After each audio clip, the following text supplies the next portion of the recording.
So here are some contextual theologies that are being done. We have feminists, womanists, muirista.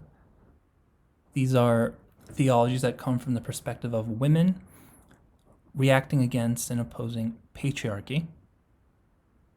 We also have Black liberation theology, which also focuses on the notions of oppression. But number two's focus is on white normativity.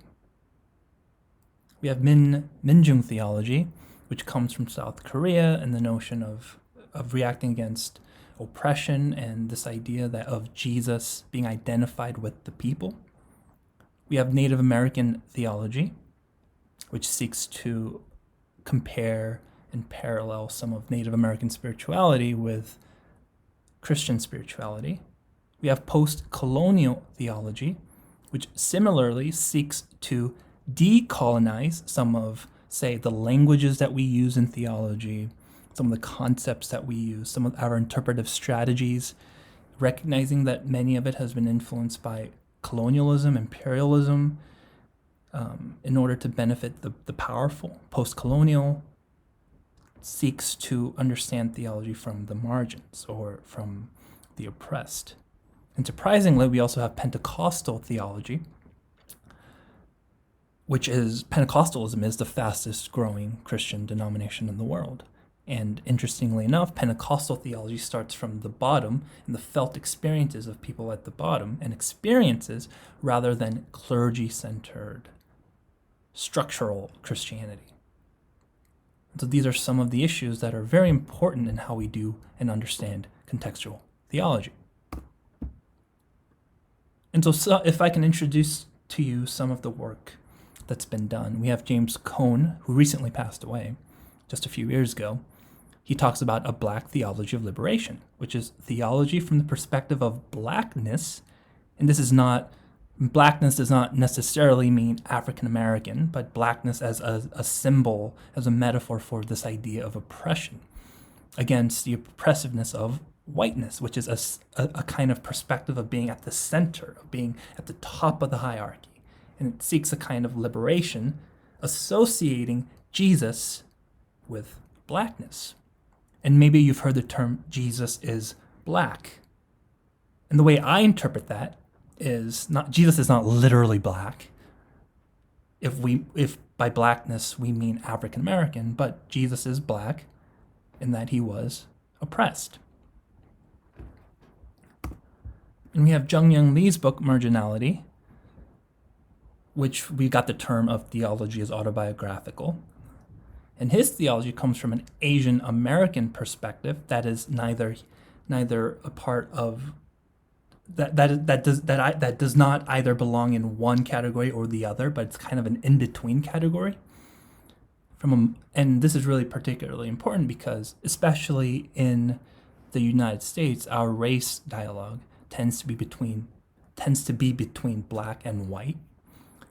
And so people in the middle, such as Asian Americans or Hispanics or Native Americans, their voices tend to be ignored. And so he talks about this idea of marginality, which seeks not to belong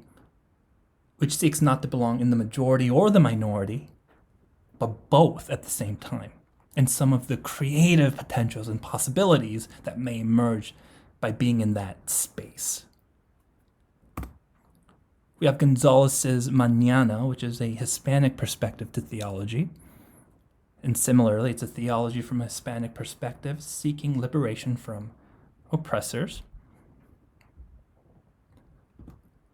And we have Elizabeth Johnson's work, She Who Is, which I've been mentioning over and over again, which recognizes the male-centric Father, Son, Holy Spirit. And so this is a kind of decolonization project, right? It's a kind of a post-colonial work, recognizing the inherent power structures involved in naming God as Father, Spirit, Son, male images. And so it seeks to understand God through female images and metaphors. So these are some examples of contextual theology at work, and you will be picking and reading carefully one of these works in order to do a critical book review, which is due next week. And so after considering some examples and some methodologies involved, the question that I want to ask you is, what is your location? What country do you come from? What state? Your age, your gender, your socioeconomic background, your denominational background. And how is your location determined how you do theology, how you've experienced Christ, how you approach faith, what issues are important for you, and maybe how does your location blind you to people of other contexts? We are in the United States, and we're at an institution that is firmly established and respected. Are we blind to some of the experiences of those in the majority world? Is this idea of theology and academic theology, of reading books and all of that, is this a luxury? Or are we so focused on the intellectual content that maybe we've lost the piety aspect of it as well? What about people who are suffering for their faith, getting their hands chopped off for simply praying?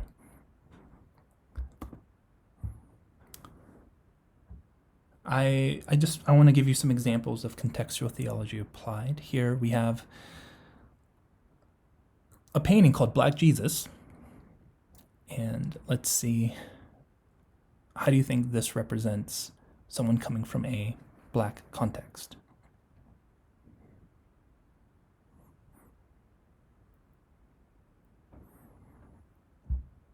Or perhaps we can take a look at the next picture, which is Chinese depiction of Jesus and the rich man. How do you think this represents Chinese interests?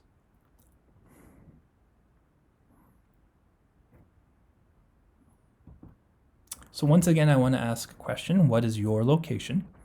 In what way can your social location impact your understanding of who Jesus is and what Jesus has done? Last week, we talked about the atonement and the various atonement metaphors and how they all came from a specific social location. So what do you think? What's the kind of salvation that we need here today? How can we conceive our theologies in a way that represents our contexts and what we need, rather than trying to understand what was being said and what was being formulated in the context of 16th century issues and concerns? Maybe today we might be more focused on mental health concerns. Maybe we have a better understanding of structural sins, structural concerns. We have a better understanding of what's going on in the majority world and not just the West. We're more sensitive to social justice issues. So these are just some of the questions I want to ask. And finally, I want to close by reading what Simon Chan has to say regarding grassroots Asian theology. Perhaps it is time to get rid of the habit of describing different patterns of thought in terms of Eastern and Western ways of thinking. In a postmodern, globalized world, such descriptions are neither helpful nor accurate. Rather, a more pertinent question we need to ask in order to develop a contextual or local theology in an Asian context is, what spiritual and intellectual resources of the Christian faith can we bring to bear on the Asian context such that an authentic Christian faith can be effectively communicated and received? Local cultures do shape the way the faith is received and expressed, but for a local theology to be Christian, it must have substantial continuity with the larger Christian. I think this is helpful for us to recognize that ultimately we do not want to do theology in a contextual way of identifying and labeling this as Eastern or Western, but we want to recognize local expressions of this universal thing we call Christianity.